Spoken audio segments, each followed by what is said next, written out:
Hello. ये ये वाला जो हमारा लेक्चर है ये सांख्य दर्शन से संबंधित है और third year BA part third year के स्टूडेंट्स के लिए है। और जैसा कि हमने आगे भी जो लेक्चर्स अपलोड करे हैं उसमें हमारा जो टॉपिक चल रहा है वो त्रिविध दुख या थ्री टाइप्स ऑफ सफरिंग्स इन सांख्य दर्शन, अर्थात दुख त्रय त्रिविध दुख थ्री टाइप्स ऑफ सफरिंग्स, इनसे संबंधित चर्चा जो है वो हमारे इनमें हो रही है।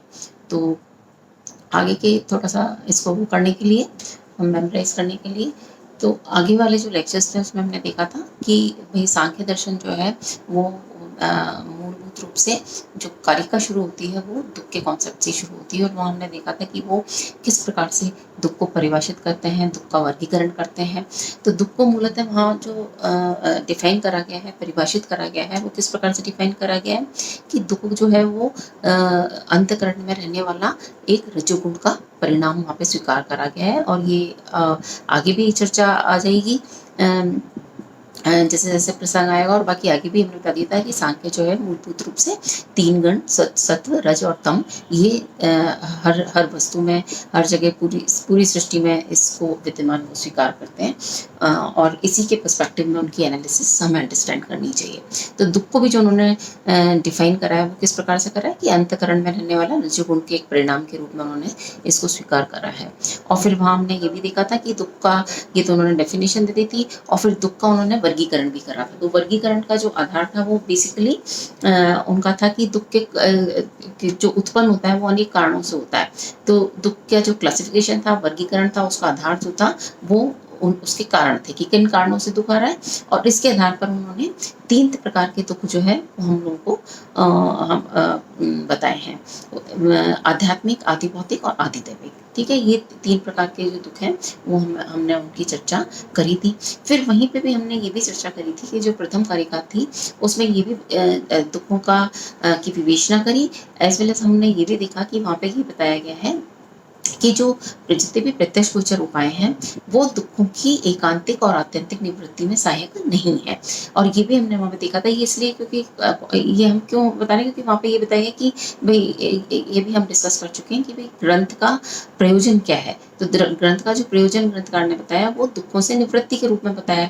फिर वहाँ फिर ये आता है कि भाई प्रत्यक्ष गोचर उपाय है दुखों से निवृत्ति के, तो हम सांख्य शास्त्रीय उस सहायता क्यों लें, यह सांख्य शास्त्रीय तत्वों का अध्ययन क्यों करें।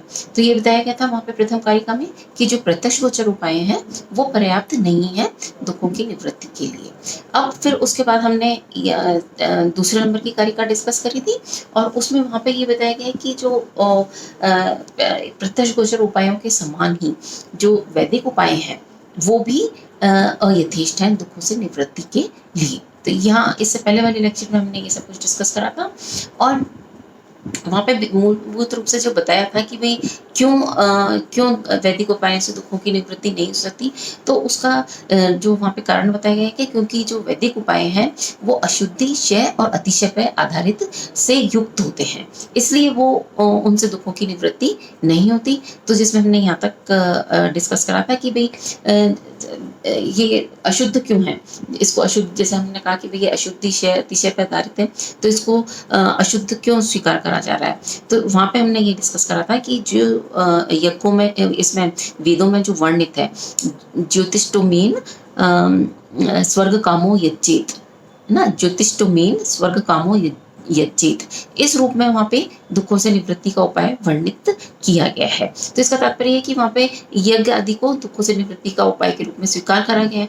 लेकिन चूंकि यज्ञों आदि में हिंसा होती है, बलि वगैरह दी जाती है, तो इसलिए जो साधन प्रयुक्त होते हैं तो उनका जो फल है वो किस रूप में प्राप्त होता है, दुख के रूप में ही प्राप्त होता है। तो यज्ञों आदि का तो शुभ फल प्राप्त हो जाता है, लेकिन जिन साधनों से उस यज्ञ को संपन्न किया जा रहा है उनका अशुभ फल तो हमको प्राप्त होना ही होता है। तो फलतः दुख की निवृत्ति नहीं हो पाती है। अब आगे का जो उसमें और पॉइंट्स बताए गए हैं उस कारिका में वो ये बताएं कि भाई ये तो अशुद्ध की बात हो गई, और बाकी क्षय और अतिशय से युक्त से क्या तात्पर्य है वहाँ पे।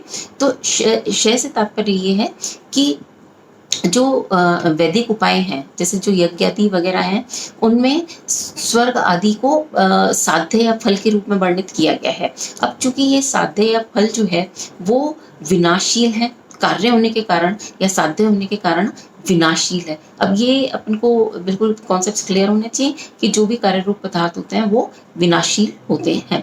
तो ये भी जो चूंकि कार्य रूप पदार्थ हैं, तो कार्य रूप हैं तो या साध्य हैं, तो इसलिए ये विनाशशील वहां पर स्वीकार करा गया है। और फलतः ये कहा गया है चूंकि कार्य विनाशशील है तो उपचार से उसके जो कारण है, जो यज्ञ आदि है, वो भी विनाशशील वहां पे स्वीकार किए गए हैं। तो ये तो शय से थोड़े का मतलब तात्पर्य ये हो गया। फिर और जो तीसरा पॉइंट वहां पे आता है कि ये तारतम्य से युक्त भी है, इसलिए भी इससे दुखों की निवृत्ति नहीं हो सकती। तो और तारतम्य से युक्त होने का तात्पर्य यहाँ पे क्या आता है कि तारतम्य से यह मतलब है, तारतम्य का मतलब होता है कि ऊंच नीच से मतलब होता है। तो आधिक्य ऊंच नीच इस तरह का यहाँ पे भावार्थ आता है। तो इसका जो तारतम्य से युक्त है, इससे मतलब क्या हो जाता है कि जो भी जो वेदों में उपाय वर्णित है, जैसे यज्ञ आदि, तो वो तारतम्य से युक्त कैसे हैं कि भाई जैसे कोई जो कुछ व्यक्ति होंगे जो कि बड़े यज्ञों को संपन्न करेंगे, है ना, तो उनका जो फल होगा वो भी बड़ा प्राप्त होगा या अधिक प्राप्त होगा। और जबकि जो व्यक्ति छोटा यज्ञ करेगा तो उसको उसके प्रपोर्शन में ही फल की प्राप्ति होगी। तो फलतः जो बड़े यज्ञ वाला करने वाला व्यक्ति है और जो छोटे यज्ञ करने वाला व्यक्ति है, तो उसमें से छोटे यज्ञ करने वाले व्यक्ति को बड़े यज्ञ करने वाले व्यक्ति के उत्कर्ष से दुख जो है वो होना स्वाभाविक है। तो इस प्रकार से दुखों की निवृत्ति तो वहां पर भी नहीं हो पाएगी। तो इस तरह के एनालिसिस करके उन्होंने जो वैदिक उपाय हैं उनको अयथेष्ट या अपर्याप्त बताया है दुखों से निवृत्ति के लिए। और फिर ये बताया है कि इस प्रकार से चूंकि वैदिक उपायों से दुख की निवृत्ति नहीं होती, मतलब दुखों की एकांतिक और आत्यंतिक रूप से निवृत्ति नहीं होती, इसलिए फिर आगे वो कहते हैं कि तद विपरीत श्रेयान, अर्थात इन उपायों से विपरीत ऐसा उपाय जिससे कि दुखों की निवृत्ति हो, उसकी जिज्ञासा होती है। अब वो किस रूप में, वो उपाय हमें किस रूप में प्राप्त हो सकता है, तो इसका उन्होंने कोई शुरू में कोई उन्होंने स्पष्ट वो नहीं कहा, सिर्फ एक उसका हेतु या कारण इस रूप में बता दिया है, व्यक्त अव्यक्त विज्ञानात्, इस रूप में उन्होंने इसको बताया है। व्यक्त अव्यक्त विज्ञानार्थ के रूप में उन्होंने दुख निवृत्ति का साधन बताया है। और इसका मतलब क्या है, अर्थात इसको हम अगर एनालाइज करते हैं तो इसका तात्पर्य क्या हो जाता है कि वह उपाय किस रूप में प्राप्त होता है, व्यक्त अव्यक्त और पुरुष के विज्ञान के रूप में प्राप्त होता है। अर्थात चूंकि वैदिक उपायों से नहीं हो रही, तो ये यहाँ पे ये कहा जा रहा है कि हमको व्यक्त और अव्यक्त और पुरुष के विज्ञान से दुखों की निवृत्ति प्राप्त होगी। ये जो है व्यक्त अव्यक्त विज्ञान, तो उसके हेतु के दुखों से निवृत्ति के हेतु के रूप में यहाँ पे उसमें बताया गया है। तो और अब चूंकि जो व्यक्त है अव्यक्त है, ये भी हमारे जो इनिशियल लेक्चर्स थे उसमें बता दिया था कि व्यक्त अव्यक्त पुरुष, ये इन सब के ऊपर हमने डिस्कशन करा था कि ये सारे जो तत्व हैं, अर्थात व्यक्त अव्यक्त और पुरुष, जो कि सांख्य शास्त्रीय तत्व है, सांख्य शास्त्र में हमें इनका वर्णन मिलता है, तो हमें अपने दुखों की निवृत्ति के लिए सांख्य शास्त्र की शरण में जाना ही होगा। तो इस प्रकार से हम देखते हैं कि जो प्रथम दो कारिकाएं हैं उनमें हमें दुखों का परिभाषा मिलती है, दुखों का वर्गीकरण मिलता है, और इस बात की जानकारी प्राप्त होती है कि प्रत्यक्ष गोचर उपायों के समान वैदिक उपायों को भी वहाँ पे दुखों से निवृत्ति का साधन स्वीकार करा गया है। और दुखों से निवृत्ति के लिए जो प्रत्यक्ष गोचर उपाय और वैदिक उपाय हैं उनको अयथेष्ट स्वीकार करा गया है।